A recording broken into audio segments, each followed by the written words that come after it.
ब्रह्मा का पिता है, कौन विष्णु की मां, शंकर का दादा कौन है, हमको दे बता। ये जानने के लिए कृपया सुनिए। जगत गुरु तत्वदर्शी संत रामपाल जी महाराज के अमृत वचन सर्व पवित्र धर्मों के पवित्र शास्त्रों के आधार पर। पुण्यात्माओं, अब ये सतनाम, ये सतनाम कौन सा? 2 अक्षर का। और ये सतनाम क्या बताते हैं? नकली। थोड़ी सी झलक और देख लो, क्योंकि पुण्यात्माओं आप तक यो ज्ञान पहुंचा नहीं। अब इतना ज्ञान है पुण्यात्माओं, दास ये सोचा है एक के दिन में गणाएं बता दूं, पर ये तो कई दिन में सिलेबस समाप्त होगा। वो सतनाम तो फिर बताऊंगा, पहले इनकी और थोड़ी सी पोल खोलूं। वो तो कई बार बता दिया सतनाम के, बताओ सतलोक भी वही, सतनाम भी वही। अब हम फिर आते हैं वही, ये संत मत प्रकाश भाग 1 पर, इसके परमात्मा की वाणी पढ़ रहे थे हम पृष्ठ 17 पर। अब यहां से हमने शुरुआत की थी तो हम आगे चल पड़े। यहां से शुरुआत करते करते हमारे थे करने नोदीदा महल में प्यारा है, ये कबीर साहब की वाणी है। ये मंत्र सारे हम आपको बता चुके हैं। फिर आगे त्रिवेणी के संत समाओ, चंद सूर्य का घर लाओ, सुषमन सेती जहान लगाओ, ये श्वास के सिमरण की ओर संकेत है। अब ये सारा कुछ परमात्मा ने बता दिया। घंटा संग सुनो द्वंदोई, सेंस कमल दस जगमग होई, तामद करता नरखो सोई, बंगनाल 10 पारा है। सतनाम सुन भागे सारे, वो 2 अक्षर का मंत्र सुन के डाकनी साकनी बहु के लकारे, जम संग कर धर्म दूत अंकारे। सतनाम सुन भागे सारे, जब सतगुरु नाम उचारा है। सतनाम जो सतगुरु से मिला हुआ सच्चा नाम जब उच्चारण किया, सारे भागे। अब आगे चलो, हम अपने मतलब की बात देखेंगे इसमें। अब हम यहाँ आ जाते हैं आगे, इसने सारा कुछ बता दिया आगे क्या क्या है। और यहाँ आगे हम षोडश भानु हंस को रूपा, और बीना सतधुन बजे अनूपा, हंस करत संवर सिर भूपा, सतपुरुष दरबारा है। यहाँ देखो नीचे तक 88 दीप रचाए, और हीरे पन्ने लाल जड़ाए, मुरली बजत अखंड सदाए, तहां सोहम झनकारा है। सोहम हद तजी जब भाई, सतलोक की हद पुन आई, और उठत सुगंध महा अधिकाई, जाको वार न पारा है। अब देखो यहां पर आगे, षोडश भानु हंस को रूपा, जब सतलोक में पहुंच गए, यहां बताया है कि सोहम हंस तजी जब भाई, सतलोक की हद पुनाई। जब सतलोक में जीवात्मा पहुंच जाती है तो उसका 16 सूर्य जितना तेज बन जाता उसके रूप का। षोडश भानु हंस को रूपा, षोडश माने 16, भानु माने सूर्य, हंस माने उस पुण्यात्मा जो यहां से स्वच्छ होकर के भक्ति करके ऊपर जाता है सतलोक में। और बीना सतधुन बजे अनूपा, ये 25वीं कड़ी है। हंस करत चंवर सिर भूपा, सतपुरुष दरबारा है। ओए होए। अब देखो कहते हैं जब वो सतलोक में पहुंच जाती आत्मा, उसका 16 सूर्य जितना रूप बन जाता है। और वहां पर एक बीना सतधुन, वह धुन वहां बज रही है, तो सतलोक में वो धुन बीना सतधुन। आगे देखो, और हंस करत चंवर सिर भूपा, सतपुरुष दरबारा है। सतपुरुष भी मनुष्य दृश्य है, उसके ऊपर वहां गया हुआ हंस, वो हंस आत्मा यानी भक्त अपने परमात्मा के सिर पर चंवर करता है। अब इनकी छुरी क्या है अज्ञानियों की,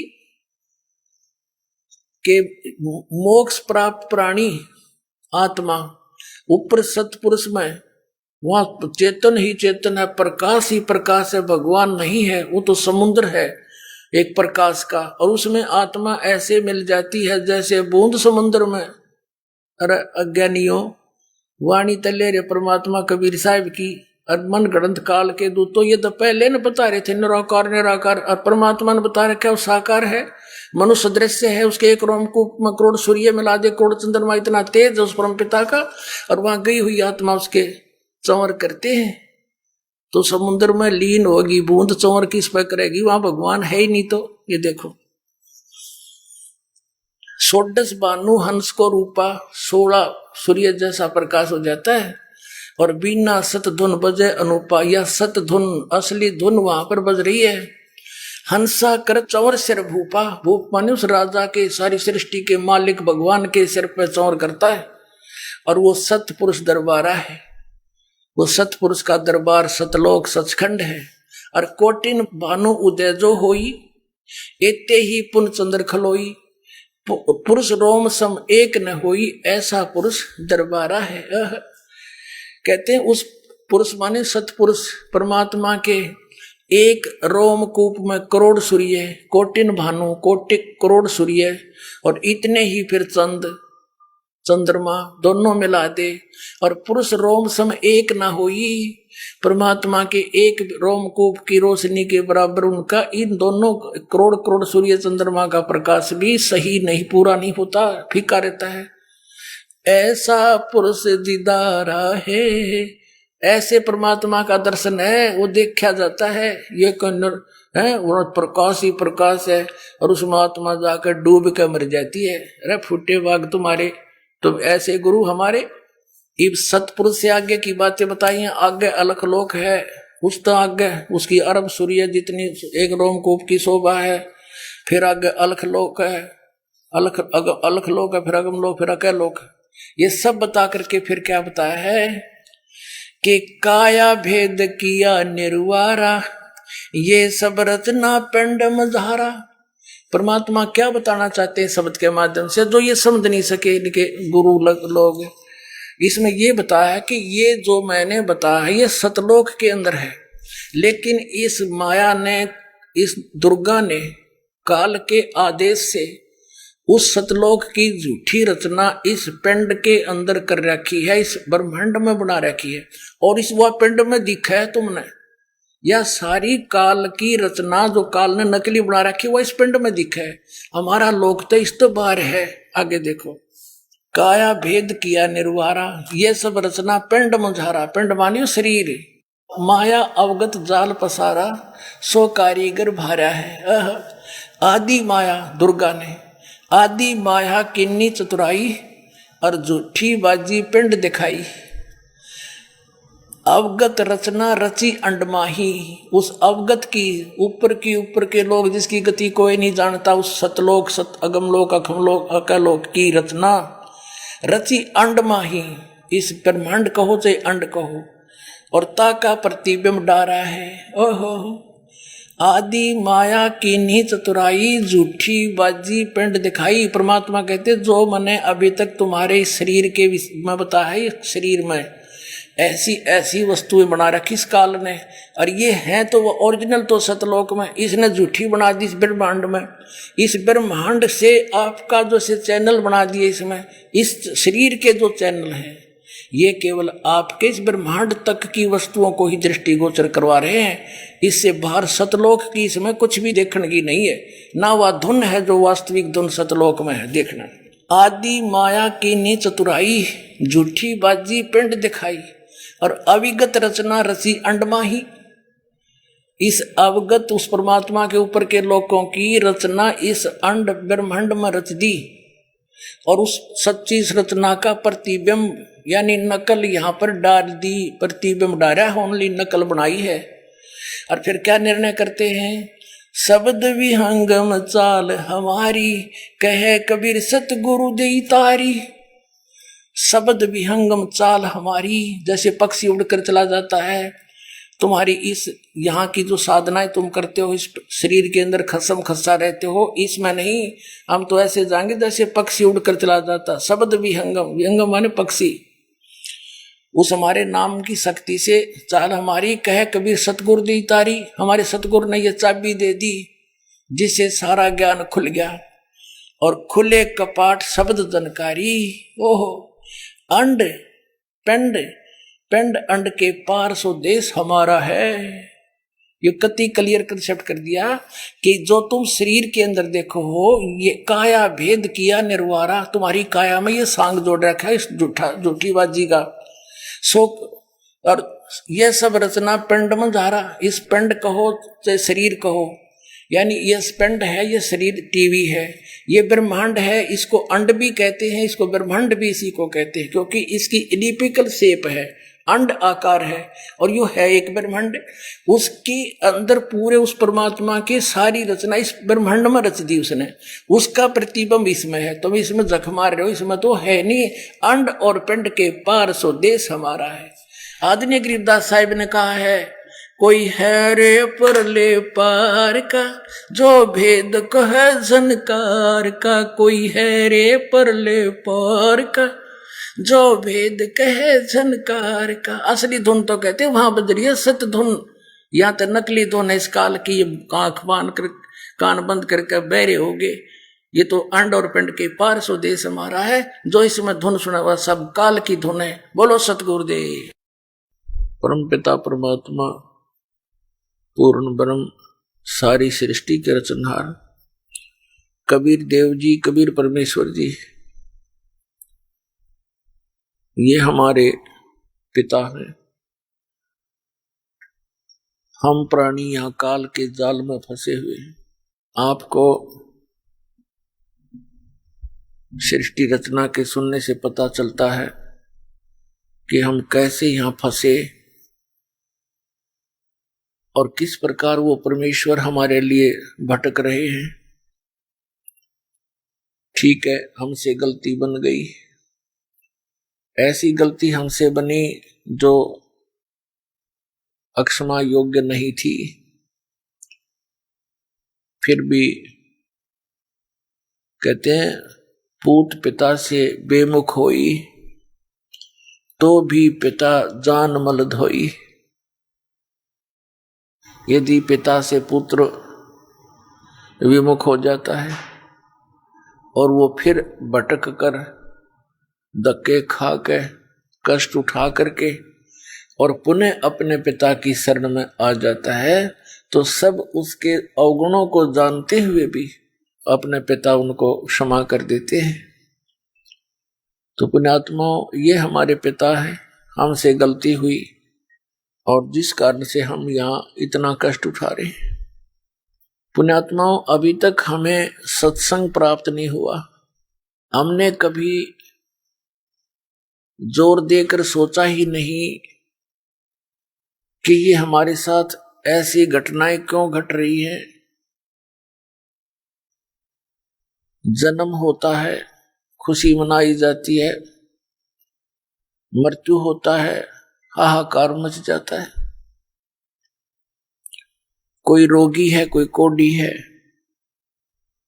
किसी का अंग भंग है, कोई व्यवसाय के कारण कष्ट में है, कोई धन अधिक होने से दुखी, कोई धन के बिना दुखी, कोई संतान से दुखी, कोई संतान के बिना दुखी। आजीवन इस शरीर को ही सुरक्षित रखने के लिए, इसी को चालू रखने के लिए हम सारा जीवन लगे रहते हैं। 100 जगह झूठ बोलते हैं, ना जाने कितने पाप कर डालते हैं बगैर ज्ञान के। फिर उनका दंड भोगने के लिए पशु पक्षी आदि योनियों में हमें जाना पड़ता है। खाओ पियो, फ्रेश हो जाओ, फिर खाओ पियो, सो जाओ, पढ़ के उठते ही फिर धंधे पर लग जाओ, और इसी प्रोसेस में कभी अचानक मृत्यु हो जाती है। जिन कार्यों को हम अति अनिवार्य जानते हैं वो अधूरे ही रह जाते हैं, हम चले जाते हैं। तो परमात्मा कहते हैं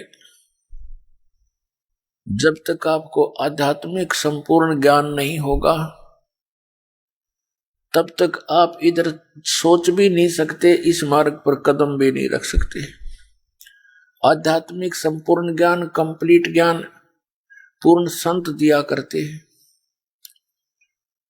और स्वयं परमात्मा आकर ही वो यथार्थ ज्ञान प्रदान किया करते हैं।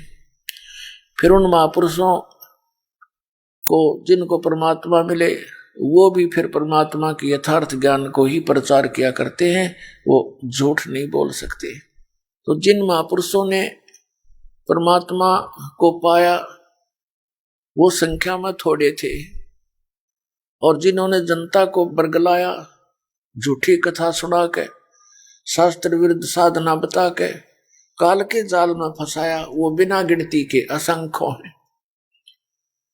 तो हमारे आसपास जो हमें ज्ञान प्राप्त हुआ वो अज्ञान था, और जिन महापुरुषों ने ज्ञान दिया वो संख्या में कम थे। उनके ज्ञान पर हमें विश्वास हुआ नहीं, क्योंकि हमें बरगलाने वाले घने व्यक्ति थे। उसका कारण क्या था कि हम उनके बहकावे में आ जाते थे। उसका कारण ये था कि हम अशिक्षित थे, और जिनको हम आचार्य, गुरु, ब्राह्मण, मंडलेश्वर, महर्षि माना करते थे, वो संस्कृत भाषा अवश्य जानते थे, लेकिन उनको आध्यात्मिक ज्ञान नहीं था।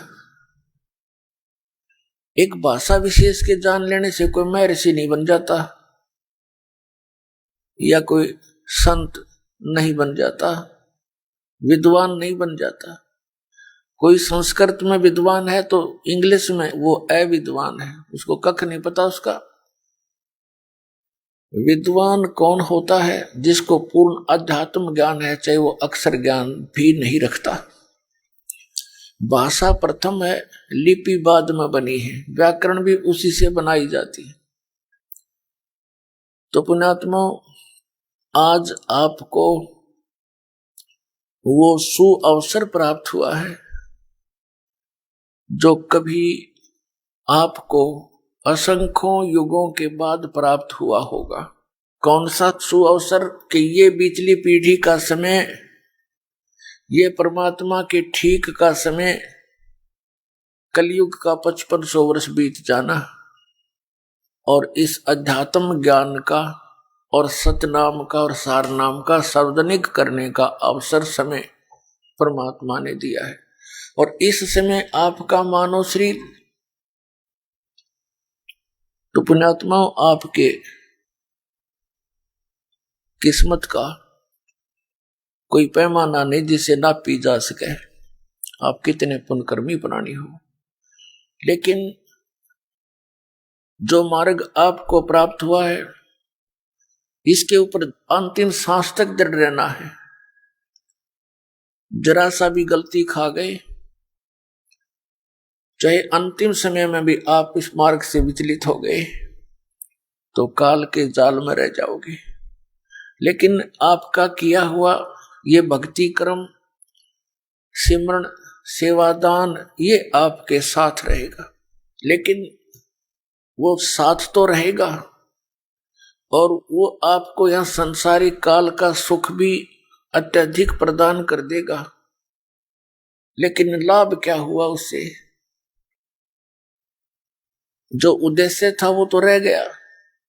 जो पुण्यात्मा आज इस भक्ति युग में परमेश्वर कबीर जी की शरण में इस दास के माध्यम से आएंगे, और ये ऐसे मंत्र हैं जो बहुत ही जल्दी आपको भक्ति से चार्ज कर देंगे। जैसे बैटरी बिल्कुल डेड होगी, यानी डाउन होगी कति, और चार्जर पर लगा दो, स्टार्ट होगी तो घंटे 2 घंटे में वह चार्ज भी हो जाएगी। जब तक चार्जर ही नहीं लगाएंगे तो वह डेड हो जाएगी। तो इसी प्रकार जो पुण्यकर्मी प्राणी गुरु पद पर विराजमान है वर्तमान में, या पहले कभी रहे हैं, परमात्मा को छोड़कर या उन महापुरुषों को छोड़कर जो भगवान से परिचित हुए, क्योंकि उनको तो चार्जर मिल गया था, सतनाम मिल गया था। अन्य जितने भी हैं वो पिछले पुण्यकर्मी प्राणी हैं, और वो भक्त, वो श्रद्धालु जो इन नकली संतों के फंस गए, ये भी पिछले जन्म के भक्ति से चार्ज थे। आगे इनको चार्जर मिला नहीं। चार्जर mean way of worship according to the shastra. शास्त्र विधि अनुसार ये सत साधना प्राप्त हुई नहीं, तो जिस कारण से उनकी पिछले जन्म की बैटरी यानी पुण्यकर्म रहे, तब तक चार्ज रही वो बैटरी, तब तक तो उनके घरों में सारे सुख दिखाई देते थे। और फिर एकदम ही वो सुविधाएं समाप्त हुई।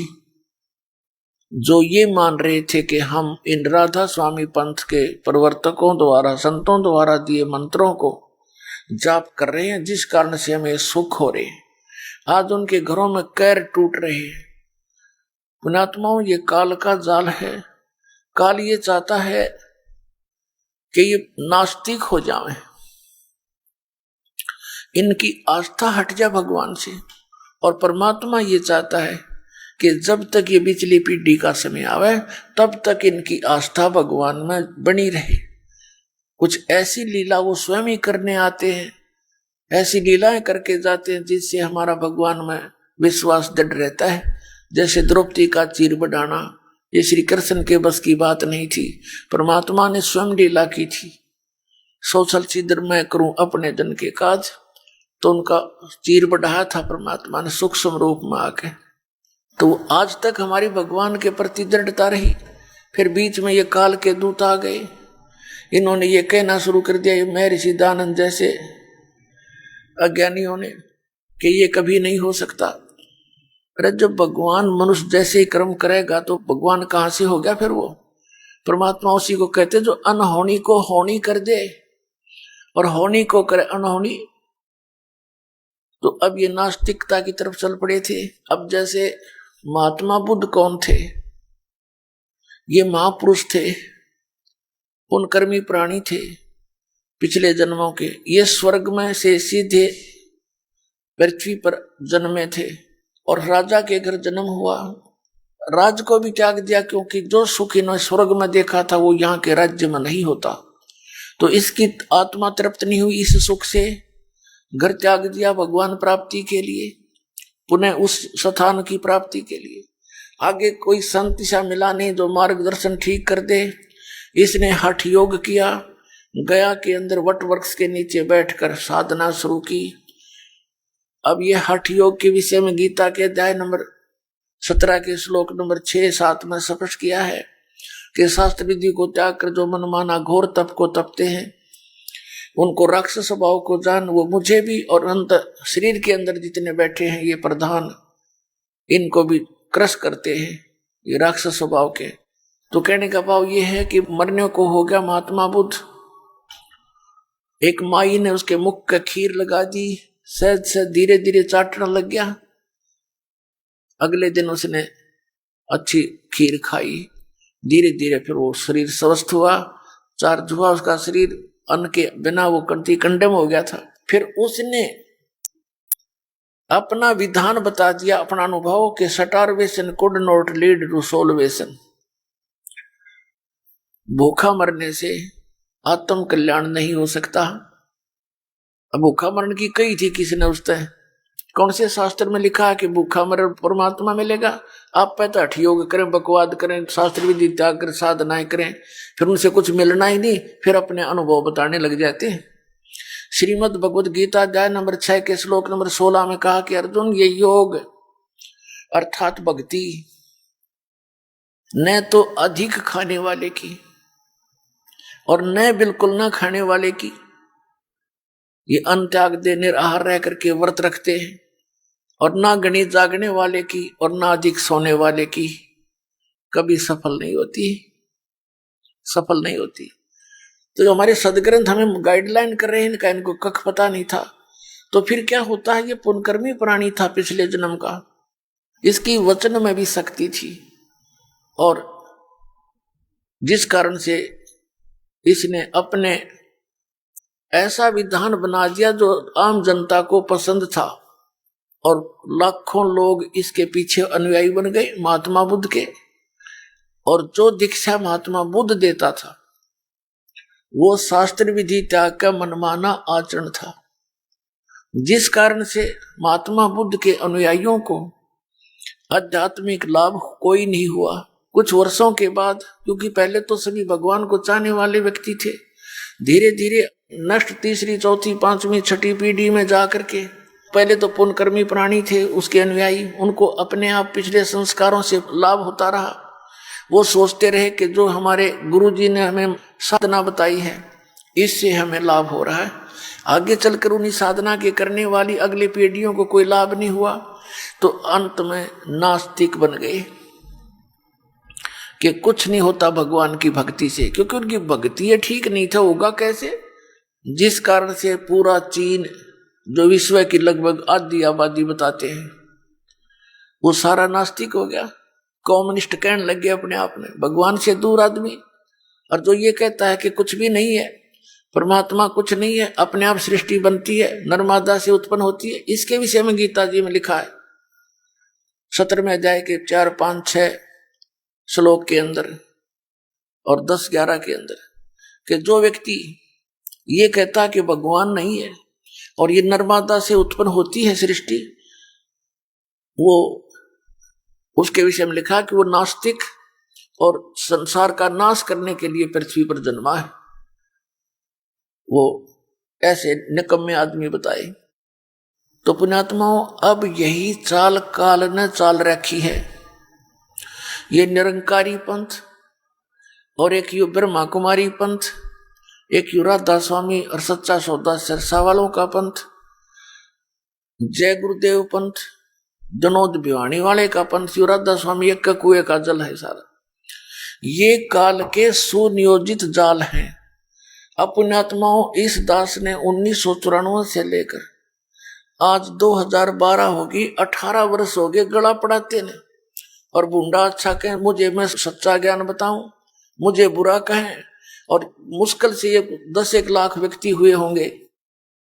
और वहां देखो भगवान करोड़ों की संख्या में, क्योंकि वहां तो काल का भाव है, कितने जाओ काल प्रेरित करके भेजता है ना, वहां ले लो नाम, वहां सब ठीक है। अब ये दास गांव गांव में सत्संग करने जाता था। अब सत्संग तो सुनते हमारा इस दास का, और सत्संग सुनने के बाद आत्मा बेचैन हो जाती है, तरफ उठती है भगवान के लिए। जब नाम की कहते कि दीक्षा ले लो, फिर क्या कहते ना, दीक्षा तो हम कहीं और से लेंगे, बड़े गुरुओं से। वो बड़े गुरु कौन? कि राधा स्वामी वाले, वहां लाखों व्यक्ति जाते हैं, आपके पास तो 50 व्यक्ति सत्संग सुनने आ रहे हैं। शुरू की बातें कहा, भाई बड़ा काल ने बड़ा काम कराए। तो अब सत्संग सुने हमारा, हर नाम ले वो सच्चा सौदाले का जाके सिरसा गया। और फिर दूसरा कारण क्या था कि हम सभी बुराई छुड़वाते हैं, बीड़ी, शराब, मांस, तम्बाकू, हुक्का, सिगरेट और अन्य जो भक्ति बाधक हमारी रीतियां हैं वो भी नहीं हमने करनी। तो वो क्या कहते हैं, भाई बीड़ी तो नहीं छूट है। कोई कहता है भाई मैंने नाम लेना है, किसी से वो पता लगता है कि ये कोई दूसरे गुरु से उपदेशी है, उसके पास जाकर उसने कहा कि मैंने नाम लेना है लेकिन मैं बीड़ी नहीं छोड़ दूंगा। तो कहते राधा स्वामी वाले और धन धन सतगुरु वाले कहते बीड़ी की कोई बात नहीं, आ जा तेना नाम दिवा के लाऊं। वो गिल हो लिया, बस बीड़ी छोड़नी नहीं, नाम गुरु जी का ले लिया, मोक्ष हो जाएगा। अब खाक मोक्ष होगा उसका। एक बहन अपनी बहन को नाम दिलाने लाई, उसने बताया कि ये मेरी बहन है। वो उसकी बहन पहले से दीक्षित थी दास से। उसने जो हमारे से दीक्षित थी भगवान कबीर साहब की शरण में थी, उसने बताया जी यह मेरी बहन है और 8-7 वर्ष से ये राधा स्वामी का नाम ले रही है और इसकी इतनी दुर्गति हो रही है, बे बुरा हाल हो गया इसके घर का, और मुश्किल से मना के लाई हूं। नो कहे गुरु ना बदला करते। और जो उसके आसपास की जो औरतें थी वो नो कहती थी गुरु तो ऐसा बदल लिया, ऐसा खसम बदल लिया। अरे फूटे बाग थरे, गुरु का नाता अलग है। गुरु एज ए डॉक्टर, पति अपने स्थान पर है। जैसे एक डॉक्टर से रोग निनाश हो रहा तो 6 बदलने चाहिए अपना जीवन बचाने के लिए, ये कोई बात है। फिर दूसरा नो बोली मैंने पता था कि ये बीड़ी बैड़ी पिया करे। मैंने कहा बहन तू बीड़ी भी पीती होगी? कहाँ जी, बीड़ी छोड़नी पड़ेगी। कहने लगी ठीक है छोड़ दूंगी, छूटेगी तो। मैं ऐसा नहीं, ये छोड़नी पड़ेगी, अगली छोड़ दूंगी। वो नो कहने लगी, बोला जी पहले तो मैं नहीं पीती थी, नाम लेने के बाद पीने लगी। अरे तेरे फोटे भाग, नाम ले पा छोड़ा करे शुरू कराया करे, तारी सारी उल्टी रीति वो कहने लगे जी मैं पहले नहीं पीती थी, सत्संग करती थी गांव में, औरतें जैसे उनकी चर्चा होती है, ज्ञान चर्चा है, तो वहां बीड़ी का प्रसाद देते हैं, एक प्लेट में खोल के बीड़ी अलग अलग और माचिस बीच में एक रख देते हैं, और सब ने अनिवार्य होता है प्रसाद है पी ले, क्यों शिवदयाल जी भी हुक्का पाड़ा करता, तो इनका हुक्के कोई आंट नहीं तमाकू की। और परमात्मा कहते अमल आहारी आत्मा कदे न पावे पार, भांग तमाकू छोतरा आफू और शराब, कह कबीर कैसे हो बंदगी ये तो करें खराब। अब प्रसंग चल रहा है, हम उसी पर आते हैं। तो वहां से नाम ले आए, क्यों वहां कोई मर्यादा की आवश्यकता नहीं, सारे संसारी कर्म वैसे ही करते हैं जो एक भगत को नहीं करने चाहिए। तो कहने का भाव दास का ये है कि ये सभी पंथ काल के चलाए हुए हैं, जैसा आपने पहले भी सुना है कि काल ने कहा था कि कलयुग में जब आप भेजोगे अपना अंश, जैसे परमात्मा ने कहा कि जब 5505 वर्ष कलयुग बीत जाएगा तब ये बात मेरी साची होगी। क्या साची होगी कि मैं कलयुग में उस 5500 जो वर्ष कलयुग बीत जाएगा अपना अंश भेजूंगा, अपनी प्यारी आत्मा अपना दास भेजूंगा, और वो सतनाम देने का अधिकारी होगा। उसके ज्ञान को सुनकर के सभी पंथ और सभी मजहब भक्ति करेंगे विधिवत, सब बुराई छोड़ देंगे और सभी एक हो जाएंगे और पूरे विश्व में सतनाम का जाप करके सिमरन करके मोक्ष प्राप्त करेंगे और सब बुराई से दूर हो जाएंगे। सतयुग जैसा माहौल पूरी पृथ्वी पर इस भक्ति युग में एक बार पुनः फिर होगा। तो तब काल ने कहा था कि मैं और भी बहुत से पंथ आपके सतलोक सचखंड के नाम ले लेकर चलवा दूंगा, और वो सभी पंथ वो नाम मेरा ही जाप करेंगे काल का, यानी सतनाम को छोड़ के और जितने भी मंत्र हैं और सार नाम आदि नाम को छोड़कर सभी जाप काल के हैं मंत्र विधि, और उनके जाप करने वाला काल कहता है मेरा ही होगा। ये प्रोमिस कराया था परमात्मा से, प्रार्थना करके वचनबद्ध किए थे, भगवान आपका नाम जपे आपका, आपकी भक्ति करें आपके और मेरी करें वो मेरे। तो एक सतनाम और सार नाम को छोड़कर सभी मंत्र काल के हैं, तो वो अपने आप काल के जाल में रहेंगे। तो इस काल ने कहा था कि 12 पंथ करूं मैं साजा, नाम तुम्हारा ले करूं आवाजा। 12 पंथ नाम जो ले ही वो मेरे मुख आन समोही, और अनेक पंथ चलाऊं। वो 12 पंथों से अलग कहता, और अनेक, जैसे ब्रह्मा कुमारी, राधा स्वामी पंथ, धन धन सतगुरु सच्चा सौदा जगमाल वाली और सिरसा पंथ, और ये जय गुरुदेव पंथ, वे 5 नाम जाप करते हैं। सच्चा सौदा ने थोड़ी सी चतुरता कर ली, काल मूर्त सब स्वरूपी राम सतपुरुष, ये कोई मंत्र है? ये तो एक महिमात्मक नाम है, परमात्मा के उपमात्मक नाम है, उसको तो हमने पाना है, उस सतपुरुष को, अकाल मूर्त को। जल की महिमा सुनाई जा रही है, जल पानी नीर करते रहो। क्या जल मिल जाएगा? उस जल पानी नीर को तो हमने ढूंढना है, उसका प्रोसेस अलग है। हैंडपंप लगाओ, वो की मारो, और फिर हैंडपंप ऊपर लगेगा मशीन, और फिर उसकी पूजा करो, उसको हलाओ, सेवा करो, वो जल निकलेगा। ऐसे ही सतनाम और आदि नाम और प्रथम के वो 5 नाम, ये पूरा प्रोसेस है उस जल को प्राप्ति का, उस सतपुरुष को प्राप्ति का। ये पूजा ही नहीं है, पूजा उसकी होती है जिसको इष्ट रूप में हम मानते हैं। जैसे एक पतिव्रता बेटी होती है, पतिव्रता पत्नी होती है, वो अपने ज्वाइंट फैमिली में रहती है, जेठ भी होते हैं, जेठानी भी होती है, देवर और देवरानी भी होती है, सास ससुर भी होते हैं, छोटी बड़ी ननद भी होती है, रिश्तेदार भी आते हैं, और भी कोई मित्र प्यारे उसके पति और ससुर के आते हैं। तो सबका आदर करती है, सबसे प्यार से बोलती है और बहुत अच्छा व्यवहार करती है, लेकिन वो उनकी पूजा नहीं कर रही, वो पूजा तो अपने पति की कर रही है। आदर सत्कार कोई अन्य वस्तु होता है, अब पूजा में और सत्कार में दिन रात का अंतर होता है। अब जैसे वो पहले ऐसे ढंग से रहती है घर में, पतिव्रता लड़की में सारे गुण होया करे, वो एक गुण से पतिव्रता नहीं बन जाती। वो तो पतिव्रता लट्ठम लट्ठा रहे, सारे दिन ननद गेलिया, कदे सास के साथ, कदे ससुर के न गाली दे रही, वह क्या की पतिव्रता, वो तो कड़ी आ रही है। तो पतिव्रता के अंदर सारे गुण होया करें। पतिव्रता तो है ही है, साथ में वचनव्रता भी होनी चाहिए, यानी ऐसे वचन बोले जो किसी दुख ना दे। तो वो ऐसी लगती है कि जैसे सबको बहुत अच्छा प्यार देती है, सबको अपनी सी लगती है। लेकिन जब वो ज्वाइंट फैमिली अलग होती है, वो ज्वाइंट फैमिली में रहती थी, इकट्ठा परिवार में रहती थी, जब वो भिन्न भिन्न होते हैं तो उससे में देखा पूजा किसकी करती थी, उसके हिस्से में एक चम्मच भी आई होगी उसको भी नहीं छोड़े, जब बैठा लाओगी कि मेरी है, अपने पति के साथ अपने घर में चली जाएगी जो उसके हिस्से में आए हैं, फिर ना देखा उनकी तरफ झांक कर भी।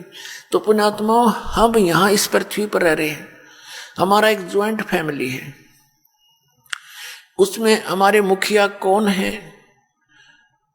ये तीनों देवता, रजगुण ब्रह्मा, सतगुण विष्णु, तमगुण शिव जी, दुर्गा और गणेश, और साथ में ये ब्रह्म। तो हम इनके साथ रह रहे हैं, ये हमारी ज्वाइंट फैमिली है, ये यहाँ के प्रधान हैं। तो यहाँ के प्रधानों से हमें, जब तक हम यहाँ रहेंगे तो सभी सुविधाएं नहीं से प्राप्त होगी हमें। और जब हम यहाँ से चलेंगे तो हम इनकी जो साधना करते हैं, ये पूजा नहीं करते, ये हमारा एक नैतिक धर्म बना है, इनका सत्कार करें, बड़े छोटे का यथोचित सत्कार करना हमारा कर्तव्य बनता है। तो हम इनका सत्कार करते हैं, पूजा नहीं करते हैं। जैसे आपने बैंक लोन ले रखा है और साथ में मीटर कनेक्शन ले रखा है, बिजली का, पानी का और टेलीफोन कनेक्शन ले रखा है, तो इन सब का जो तुम बिल भरते हैं आप, तो पूजा थोड़ी है, वो तो उनका देना है, उसको प्यार से दिया जाता है, प्रेम के साथ उनके साथ व्यवहार, अपना कांटेक्ट रखा जाता है। तो वो पूजा नहीं है, वो हमारा अपना जो एक शिष्टाचार होता है, उस आधार से हम उनको बैंक का लोन भर रहे हैं तो वो हम प्यार देते हैं, चाय पिलाते हैं, बैठो जी, आओ जी। और हम बैंक लोन ना देंगे तो अगले दिन गाड़ी लेकर खड़े होंगे, अब भाई तेरा सील करते हैं। तो इसी प्रकार हमने सतलोक चलना है, और यहाँ के जितने भी ये प्रधान हैं, इनका कर्जा हमने उतारना है। उस कर्जे को उतारने के लिए, उस लोन को उतारने के लिए हमने कौन कौन सी साधनाएं करनी है, कौन कौन सी मजदूरी करनी है। साधना का अर्थ मजदूरी होता है और पूजा अलग होती है। तो साधना तो प्रोसेस है, जैसे हम पूजा तो करते हैं जल की, और साधना कौन सी है, वो हैंडपंप लगाते हैं, वो हमारी साधना है। फिर ऊपर मशीन लगाते हैं और मशीन लगा के फिर जल निकालते हैं, वो भी साधना में ही है। और उद्देश्य क्या है सब मजदूरी करने का, कि हमें जल मिले। तो जल के लिए सारा कुछ ये प्रोसेस हो रहा है। ब्रह्मा विष्णु महेश के जो मंत्र आपको दिए जाते हैं, ये प्राथमिक चिकित्सा समझ लो आपकी। तो ये हमारी पूजा नहीं है, ये तो मजदूरी है। लेकिन पाना क्या हमने जल पाना है, वो अकाल मूर्त पाना है, वो सतपुरुष पाना है, उसका प्रोसेस है। ये 5 नाम प्रथम आपको दिए जाते हैं। तो ये पहले केवल 5 नाम ही दिए जाते थे, क्योंकि परमात्मा ने कहा था, धर्मदास मेरी लाख दुहाई, और ये सार मूल ज्ञान की तबार ना चाहिए। अभी इस मूल ज्ञान को सार्वजनिक नहीं करना। इन 5 नामों के जाप से बहुत लाभ होता है। यहाँ का संसारिक लाभ आपको कलम तोड़ मिल जाएगा इन 5 नामों से, जो आपको 7 दिए जाते हैं अब, प्रथम और लास्ट। इसके अतिरिक्त जो बीच के मंत्र हैं, इनसे आपकी संसारिक सुविधा बहुत मिलनी शुरू हो जाएंगी। ये इतने गजब के मंत्र हैं, ये वास्तविक मंत्र हैं इन भगवानों के। जैसे कई लोग कहें कोई मंत्र दे दे गुरुजी, नहीं। अब जैसे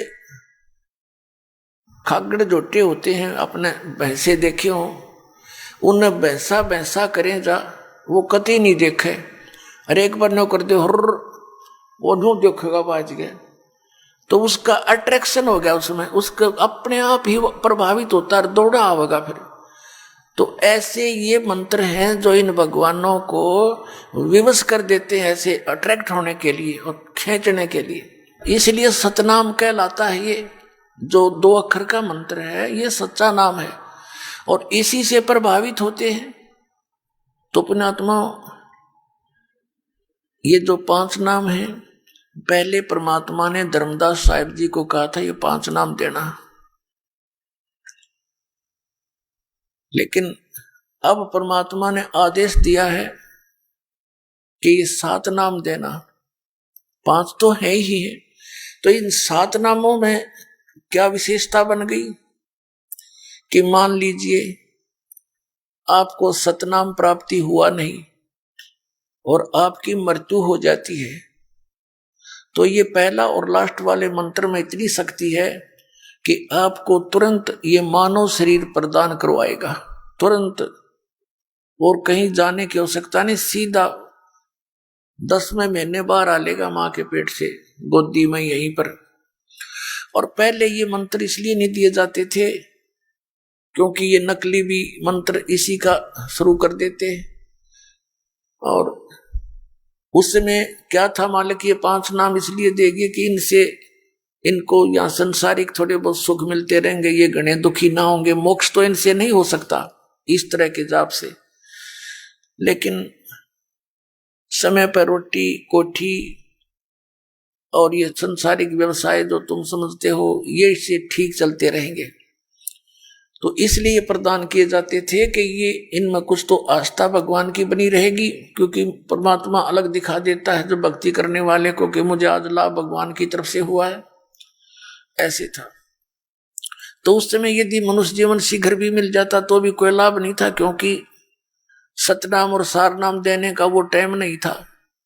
अब ये समय आ गया सतनाम और सारनाम देने का, और इसमें वैसे तो मंत्र, ये प्रथम मंत्र लेने के बाद भी आपको काल अटैक नहीं कर सकता, आपकी अकाल मृत्यु नहीं हो सकती।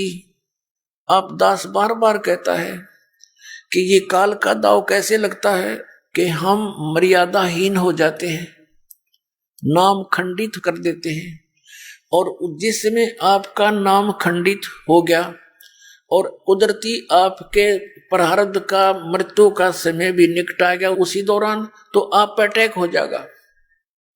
कुछ एक ऐसे भक्त हैं जो नाम ले लेते हैं और नाम भी कई बार खंडित कर लिया और वो अभी तक जीवित है, तो अभी उनका वो ठीक का समय ना आया है, वो मृत्यु का समय नहीं होगा, इसलिए दाव लग रहा है। तो पुण्यात्मा, आप जी ने नाम लेने के बाद मर्यादा को सबसे अधिक महत्व देना है। भक्ति से कम भी हो जा लेकिन मर्यादा रहे।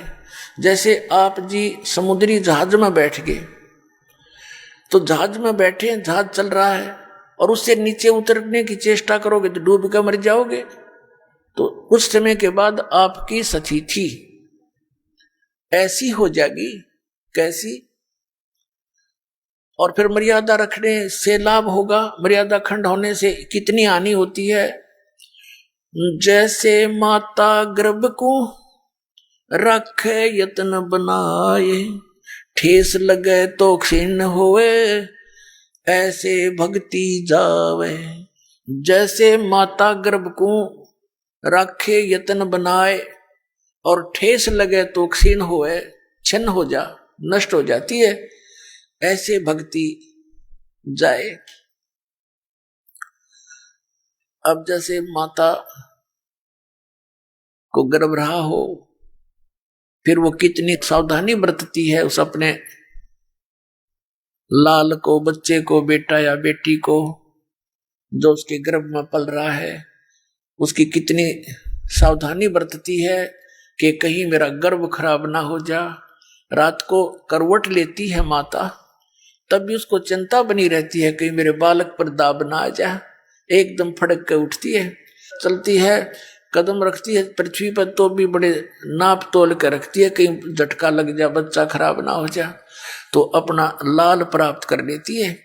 इसी प्रकार जिस दिन आपको उपदेश मिल गया उसी दिन आपके अंदर भक्ति का बीज गिर गया, ये सत्कर मान लेना। धीरे धीरे आप भक्ति की सब क्रियाएं करते रहोगे तो ये भक्ति रूपी लाल आपका अंदर फल पल रहा है, और इसमें थोड़ी सी मर्यादा हीन हो गए तो ये खंड हो जाएगा, अपने आप अक्षीण हो जाती है भक्ति। तो जैसे इसमें मर्यादा बहुत अनिवार्य है, जैसे सीता जी थी श्री रामचंद्र की पत्नी, वनवास में थे, कुटिया बनाकर रह रहे थे, एक बगीची भी बना रखी थी छोटी सी फुलवाड़ी सी फूलों की।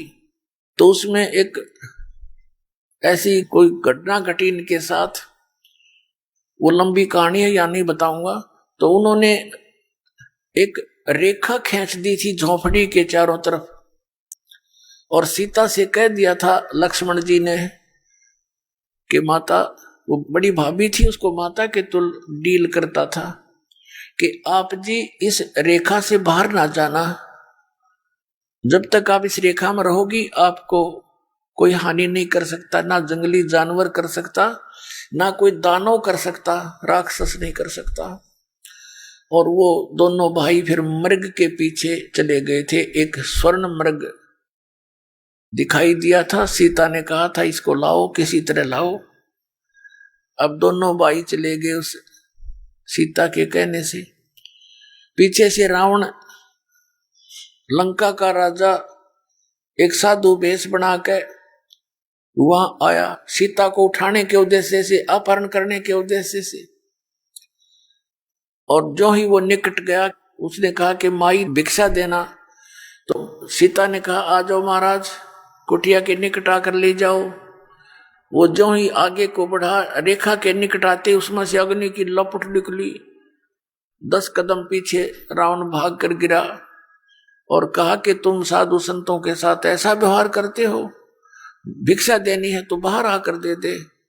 अब सीता ने अपनी जीव सोच से सोचा था कि फर्क पड़े है, साधु है, अभी दे आती हूं भिक्षा, अभी आ जाती हूं वापस। अब वह भिक्षा लेकर बाहर को चली, रेखा पार कर गई, और जो ही भिक्षा डालने लगी उसने बाजू पकड़ ली यहीं से और गेर ली कंधे पे, जा पिटकी 9 लखा बाग में। उसकी जरा सी लगी, क्या फर्क पड़े, और के नाश करा दिया उसने। वो मूर्ख थे तो ये कह कर गए थे इससे बाहर मत जाना, तेरे को हानि हो जाएगी। और फिर कितना नाश कराया, करोड़ों व्यक्ति मारे गए, तब उसको छुटवा के लाए। तो पुण्यात्माओं, ऐसे ये मर्यादाएं हैं। ये लक्ष्मण जैसी रेखा समझ लेना जो मालिक ने बता रखी है। आन उपासना नहीं करनी, बीड़ी शराब मांस तंबाकू छूना भी नहीं है, किसी और देव पर आसक्त नहीं होना, हमने पति भरता पद पर आना है। जैसे जो पति भरता पति से राती, आन पुरुष नहीं भावे, बस पीहर में सुरत परितम में, ऐसे ध्यान लगावे। पति भरता पत्नी अपने पति के अतिरिक्त किसी भी पुरुष से, वो किसी प्रकार का भी उसको कोई वस्तु वांछित नहीं होती।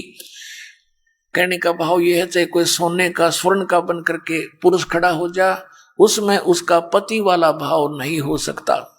तो ऐसे ही हम अपने कबीर परमात्मा और पूर्ण परमात्मा कबीर साहिब जी के अतिरिक्त किसी भी देव से, किसी भी अन्य देवता से, भगवान से हम कोई भी वस्तु नहीं मांगे। यदि उनकी तरफ जरा सा भी ध्यान हमारा गया कि ये इससे अर्ज करो मुझे ये वस्तु दे दे, तो हम पतिव्रता पद से गिर गए। क्योंकि जो परमात्मा ने साधना बताई है उससे ये अपने आप देंगे। कैसे देंगे?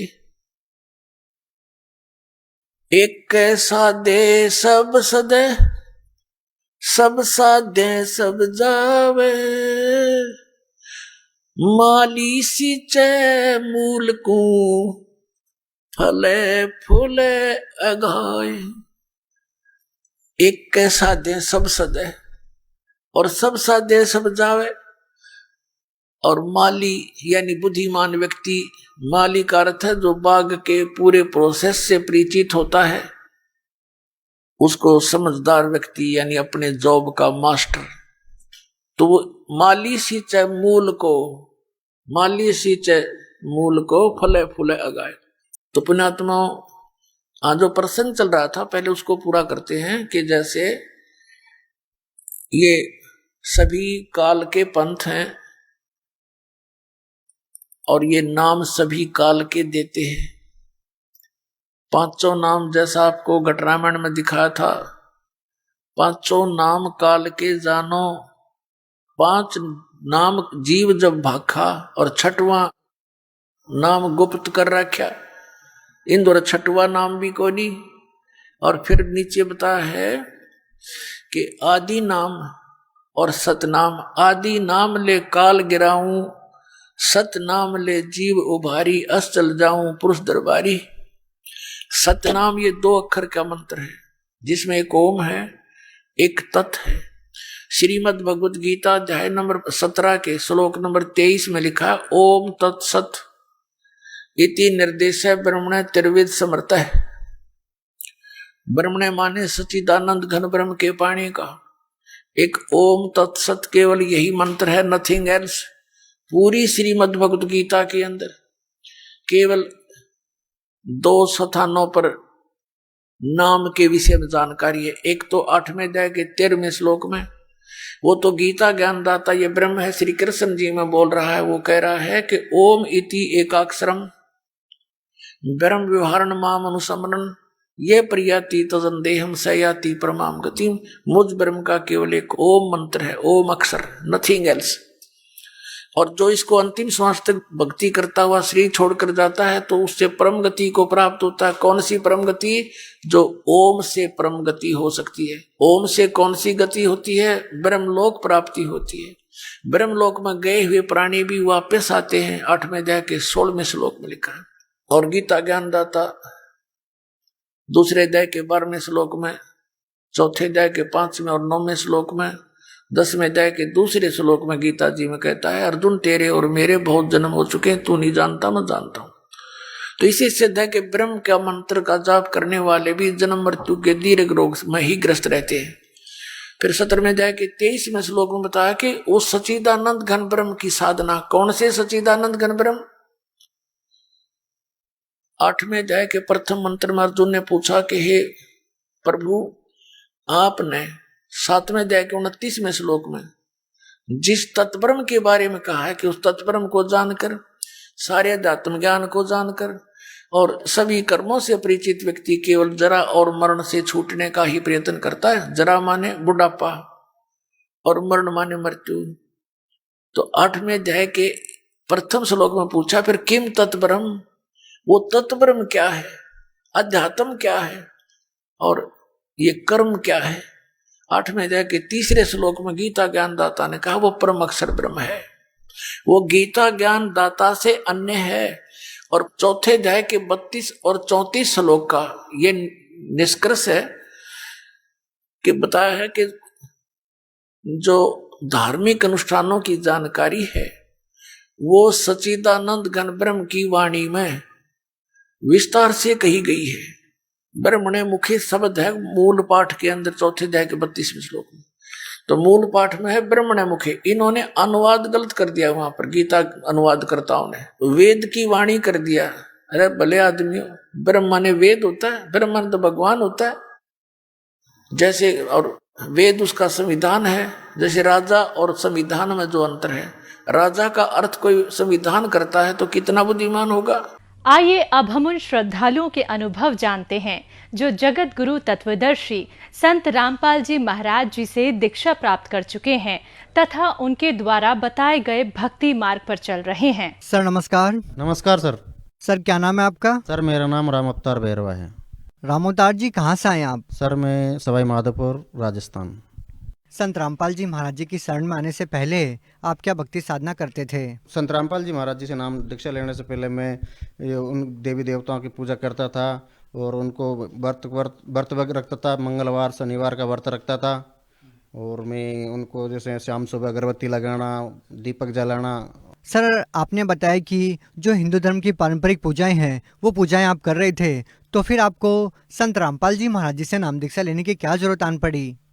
सर मैं बहुत दुखी था, मैंने राज्य से संत रामपाल जी महाराज की शरण ग्रहण नहीं की। मुझे मजबूरी में संत रामपाल जी महाराज की शरण ग्रहण की थी। हमारे गांव के एक राधेश्याम भगत जी है जो मेरे से पहले संत रामपाल जी महाराज जी से नाम दीक्षा ले रखी थी। वो बार बार कहते थे कि आप संत रामपाल जी महाराज की दीक्षा ले लो। मैंने बोला भगत जी इसमें क्या क्या नियम है। उन्होंने कहा कि एक तो ये बीड़ी सिगरेट दारू मांस अंडा अफीम नुक्ता वगैरह धार्मिक स्थलों पे मनाना नहीं है। तो मैंने कहा मैं कि ये कैसे हो सकता है कि आपको यदि लाभ लेना है तो ये करना ही पड़ेगा। भगत जी मैं उनसे बार बार संपर्क में रहा हूँ, लेकिन मैं परेशान था, इसलिए उनसे बार बार संपर्क करना पड़ा था। क्या परेशानी थी आपको? सर मेरे को मैं देवी देवताओं के कर्जा होने के कारण, परेशान होने के कारण मैं बहुत परेशान था, इसलिए मुझे संत रामपाल जी महाराज की दीक्षा ग्रहण करनी पड़ी। सर, आपने संत रामपाल जी महाराज जी से नाम दीक्षा कब ली? सर संत रामपाल जी महाराज से 6/1/2012 में मैंने नाम दीक्षा ग्रहण की। सर, जैसा कि आपने बताया कि संत रामपाल जी महाराज से नाम दीक्षा लेने से पहले आप काफ़ी परेशान थे, तो क्या संत रामपाल जी महाराज से नाम दीक्षा लेने के बाद आपको राहत मिली? आपके जीवन में कोई बदलाव आया? सर सबसे बड़ा लाभ तो संत रामपाल जी महाराज की दीक्षा लेने के बाद मुझे एक सरकारी नौकरी मिली, जो संत रामपाल जी महाराज की दया से ही मिली। मैं ज़्यादा पढ़ा लिखा नहीं था और मेरी पढ़ाई लिखाई भी बहुत कमज़ोर थी। मैं 1-2 बार फेल हो गया, 10वीं 12वीं में फेल हुआ, लेकिन मुझे संत रामपाल जी महाराज की दया से ही नौकरी मिली। नहीं तो मैंने आस छोड़ दी कि मुझे नौकरी नहीं मिलेगी। संत रामपाल जी महाराज की दया से ही अब मैं नौकरी कर रहा हूँ। कर्जा भी मेरा गुरुजी की दया से, संत रामपाल जी महाराज की दया से कर्जा पूरा चुका दिया मैंने। अब मालिक गुरुजी की दया से मैं बढ़िया अपना जीवन व्यतीत कर रहा हूँ। सर अब मेरे पास किसी प्रकार का कोई परेशानी नहीं है। पहले मेरे पास कर्जा था, जब मानसिक स्थिति मेरी खराब थी, बहुत परेशान था। मेरे रिश्तेदार वगैरह सारे यूँ कहते कि वो कोई काम धंधा तो करता नहीं है, निठल्ला डोलता रहता है, सारे लोग ताने मारते थे। जब संत रामपाल जी महाराज जी से नाम दीक्षा लेने के बाद मुझे गुरु जी की दया से नौकरी मिली, तब जाके मेरी समाज में भी वैल्यू हुई और वैल्यू करने लगे सब। सर, संत रामपाल जी महाराज से और भी कोई लाभ मिला है आपको? सर संत रामपाल जी महाराज की दीक्षा लेने के बाद मुझे लाभ मिले थे। सर मेरे पत्री थी, मैं बहुत परेशान था। संत रामपाल जी महाराज जी से मैंने प्रार्थना लगाई, सर मेरी पत्री की दया करो। संत रामपाल जी की दया से ही मेरे पत्री पेशाब के रूप में बाहर आ गई थी। सर बिगड़ दवाई के, कोई दवाई नहीं खाई, अपना आप ही है, बिगड़ दवाई बाहर आ गई पत्री। सर और कोई लाभ? सर मैं एक बार ड्यूटी गया था, शाम को हो गया था, लंबा रास्ता था, उबड़ खाबड़ रास्ता था, शाम पड़ गई थी। मैं बाइक से घर पे आ रहा था और कच्चा रास्ता था, लंबा रास्ता था। जब मेरी गाड़ी चल रही थी 40 की स्पीड पे, तो मेरी गाड़ी एक पत्थर पे चढ़ गई सर, और दोनों साइड में खाई थी सर 50 फीट की। तो वो मेरी ने सोचा कि मेरी गाड़ी आज मेरा अंत हो गया, मैं गाड़ी पूरी 50 फीट के नीचे गिरेगी। लेकिन संत रामपाल जी महाराज की दया से मेरे को पता ही नहीं चला, वो गाड़ी जने से उठा के रख दी ताकि मेरे को खरोंच भी नहीं आई। संत रामपाल जी की दया से मेरी जीवन रक्षा हुई। सर मैंने संत रामपाल जी महाराज की दीक्षा से पहले जो मैं मानसिक तनाव से था, लाखों रुपया का कर्ज था, मैं दारू पीने लग गया था, मीट भी खाता था, परेशान था सर, मैं बिल्कुल बहुत परेशान हो गया था सर। जब मैंने संत रामपाल जी महाराज जी से नाम दीक्षा ली तो नशा से मेरे को एलर्जी हो गई। जब कोई जर्दा भी बीली पीता, धुआं था, तो मेरे को चक्कर आ जाता। मैं बिल्कुल उनके पास में नहीं बैठता हूँ, अब मैं बिल्कुल ही नफरत करता हूँ नशा से। सर, आप भगत समाज को क्या संदेश देना चाहते हैं? सर मैं भगत समाज को क्या संदेश दे सकूँ, मैं तो प्रार्थना ही कर सकता हूँ। बेवन टीवी चैनलों पे संत रामपाल जी महाराज का सत्संग आता है, यूट्यूब फेसबुक पे भी संत रामपाल जी के महाराज के सत्संग आते हैं, उन पे आप उनको देखकर आप संत रामपाल जी महाराज जी से नाम दीक्षा ले सकते हो। बहुत बहुत धन्यवाद। धन्यवाद सर।